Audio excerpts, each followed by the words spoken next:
Olá, tudo bem, gente? Estamos aqui para mais um vídeo de matemática do Enem para você ter sucesso esse ano. Vamos lá? Hoje o problema é sobre grandezas proporcionais, os tipos de grandeza e como elas podem se relacionar. Vamos lá? De acordo com a lei universal de gravitação, proposta por Isaac Newton, a intensidade da força gravitacional F que a Terra exerce sobre um satélite em órbita circular é proporcional à massa m do satélite e inversamente proporcional ao quadrado do raio da órbita. Ou seja, a força F é uma constante k que multiplica m sobre r ao quadrado. No caso, força F e massa são diretamente proporcionais, como disse no texto, e a força F e o raio, o quadrado do raio, são grandezas inversamente proporcionais. No plano cartesiano, três satélites A, B e C estão representados, cada um por um ponto, de coordenadas M e R, cujas coordenadas são, respectivamente, a massa do satélite e o raio da sua órbita em torno da Terra. Com base nas posições relativas dos pontos no gráfico, deseja-se comparar as intensidades FA, FB e FC da força gravitacional que a Terra exerce sobre os satélites A, B e C, respectivamente. As intensidades FA, FB e FC expressas no gráfico satisfazem a relação, qual delas vai ser a nossa resposta. Bem, vamos lá. É simplesmente um exercício de analisarmos o comportamento de duas grandezas e como elas estão representadas aqui nesse gráfico, relacionando, então, essas grandezas através da informação expressa no gráfico. Os eixos aqui do gráfico representam, na abscissa, a massa e na ordenada, o raio.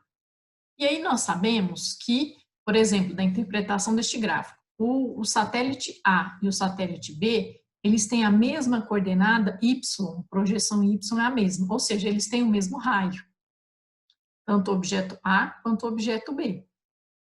Já os objetos A e C, eles têm a mesma projeção em relação ao eixo X, então eles têm a mesma massa. Os dois satélites possuem a mesma massa, certo? Então, nós vamos tentar fazer algumas comparações. Primeiro, os dois satélites A e B, sabendo que eles têm o mesmo raio, eles apresentam ainda, comparativamente, massas diferentes, porque o satélite A tem uma projeção de massa A e o satélite B tem uma projeção de massa B. O que a gente pode inferir sobre isso? Que a massa B é maior que a massa A, porque a gente sabe que o eixo das abscissas ali ele é de ordem crescente. Então, a massa B, com certeza, é maior que a massa A. E o que isso implica na análise do tipo de grandeza? Como nós sabemos que a massa é diretamente proporcional à força, então dá para já inferir que quem possui maior massa vai ter uma maior força gravitacional exercida sobre ele. Então, nesse caso, como a massa de B é maior que a massa de A gente já pode inferir que a força gravitacional sobre o satélite B vai ser maior do que a força gravitacional exercida sobre o satélite A. Daqui, força B tem que ser maior que a força A, que a gente já pode dizer. No item A, força B está maior que força A, lendo aqui de trás para frente. Na letra B, a força A e a força B estão indicadas como de mesmo módulo. Então, aqui a gente já pode excluir essa alternativa B, porque isso não vai acontecer. A força em B é maior que a força em A. Na letra C, força B maior que A, na D, a B maior que A, e na E, a força B também está maior que A. Então, todos os outros itens estariam, pelo menos, coerentes de acordo com a análise somente da massa. Agora, vamos analisar o que acontece em relação aos raios. Dá para a gente comparar o satélite A com o satélite C, porque o satélite A tem a sua coordenada y, que seria o raio de A essa altura, determinado sobre o eixo, e o satélite C tem um raio C que é maior que o raio A, com certeza, porque, da mesma forma, o eixo Y ele é crescente no sentido vertical. Então, dá para inferir ali com certeza que o raio C é maior que o raio A. E se o raio C é maior que o raio A, nós podemos fazer a análise das forças. Agora, nós só temos que tomar um cuidado. Tudo bem que lá no texto, o raio, na forma, o raio é elevado ao quadrado, mas aqui, como o raio é maior que 1 elevado ao quadrado, ele, na verdade, vai ser maior ainda do que a relação do raio linear. Mas como força e raio são grandezas inversamente proporcionais, é preciso tomar o cuidado de que quem tem o maior raio, na verdade, vai ter uma menor força sendo exercida sobre ele.